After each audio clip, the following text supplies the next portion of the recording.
If you're confused about technology, there's a nerd you need to see, Beth Z TV. Hello, fellow nerds. It is Beth Z, your nerdy best friend, and I am back with another edition of Beth Z TV. Next week is National Library Week, which also contains National Bookmobile Day, National Library Staffer Worker Day, and National Take Action for Your Libraries Day. Those librarians really know how to party. Well, most of them did. My mom was a librarian, and that is her with an authentic library action figure. That's awesome! My mom helped give me a love of books, and sometimes we get overwhelmed with all the choices we have for books. So I wanted to share with you a couple of really cool tools that I use to figure out what to read if I've really enjoyed a book. I love these things. So the first one I want to show you is called Whichbook.net. And it organizes books by all kinds of different categorizations to help you figure out what you might like if you've liked something already. So let's say I wanted to choose mood and emotion. All right, so I can choose, do I want a happy or a sad book? I like a happy book. Do I want funny or serious? Gotta be funny. Do I want unpredictable? Yeah, I'll go with unpredictable. And then do I want no sexual content or explicit? That's your choice. I'm not going to judge. Conventional or unusual, short or long, and I will go with shorter. Here we go. We have all kinds of book recommendations based on those characteristics, and I can choose up to 4 of them, and I can just start there. I can also go in books by character and plot. So here is plot. Let's see, a plot with generations in it and lots of twists and turns. All of these are books that fall under those characteristics that I can use just as a jumping off place to help me get a little something different into my library. If you want to do it very easily, very quickly, this one is even faster. This is What Should I Read Next? It's very easy. You just go into the beginning and you type the name of a person, like I like An American Marriage.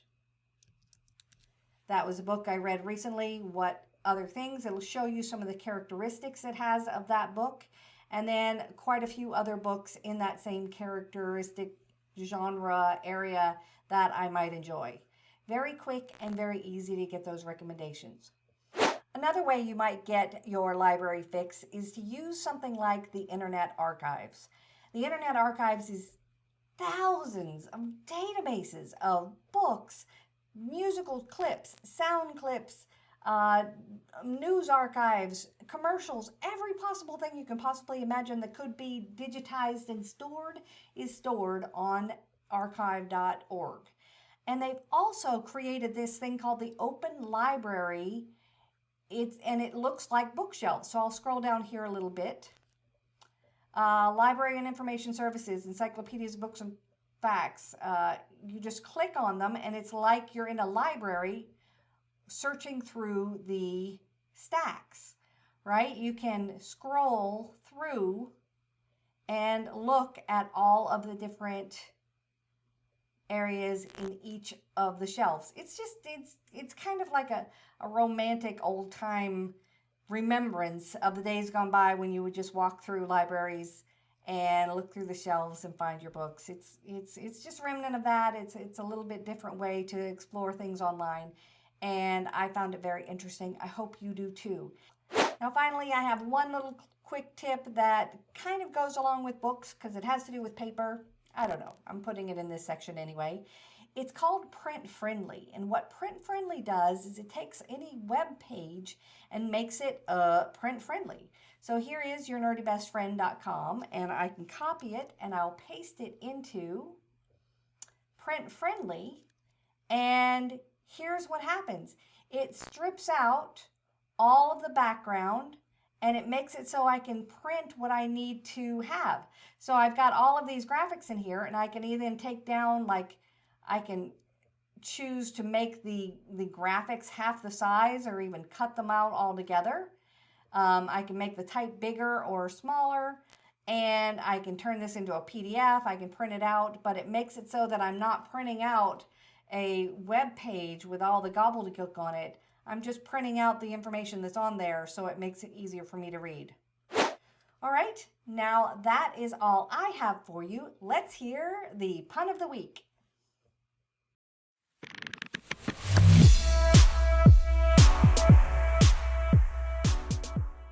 What do you call a potato that makes internet videos? A YouTuber. Oh, I can't stop laughing either. Thanks for joining us for this week's edition of Beth Z TV. Until next week, nerd on.